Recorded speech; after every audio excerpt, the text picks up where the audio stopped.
Hello everyone, welcome back to day 8 of 21 days weight loss challenge vlog. So আজকের দিনটা শুরু হয়েছিল পেঁয়াজ মরিচের একটা চাপটি ভেজেছিলাম আর সেটার সাথে ছিল মরিচের আচার এটা দিয়ে। আর এই চাপটিটা খেতে আমার খুবই ভালো লাগে, যেহেতু আমি তোমাদের সাথে এখন রেগুলার খাবারের ভিডিওগুলো শেয়ার করছি, তো তোমরা মাঝে মাঝেই দেখবা যে আমি এই চাপটিটা খাচ্ছি।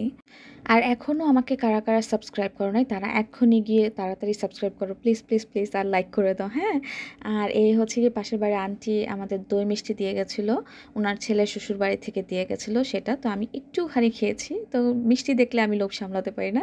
তারপরে খেয়েছিলাম কফি অ্যান্ড লাঞ্চে ছিল আমার খুবই খুবই পছন্দের একটা খাবার। এটা আমি মাকে বলেছিলাম যে আজকে অন্য কিছু খাবো না, আজকে আমি তাজা সবজির ভর্তা খাবো। তো এটা ছিল সিম ভর্তা আর আলু ভর্তা আর হচ্ছে গিয়ে ডাল। এটা আমার খুবই পছন্দের একটা খাবার। তো খেয়ে হচ্ছে গিয়ে আমি রেডি হয়ে নেই, আজকে একটু বের হব, অনেক দিন হয় কোথাও যাই না।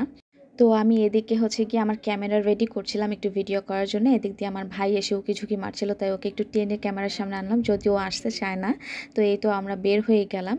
পরিবারের সবাই মিলে একসাথে বের হলে কিন্তু আসলেই খুবই ভালোই লাগে, তো আমাদের কাছেও ভালো লেগেছে।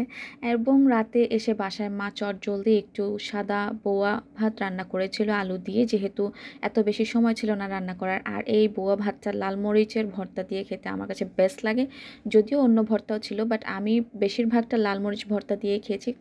তোমরাও খেয়ে দেখো, এভাবে খেলে খুবই মজা লাগে। সো আজকে এই পর্যন্ত, দেখা হচ্ছে নেক্সট ব্লগে, বাই।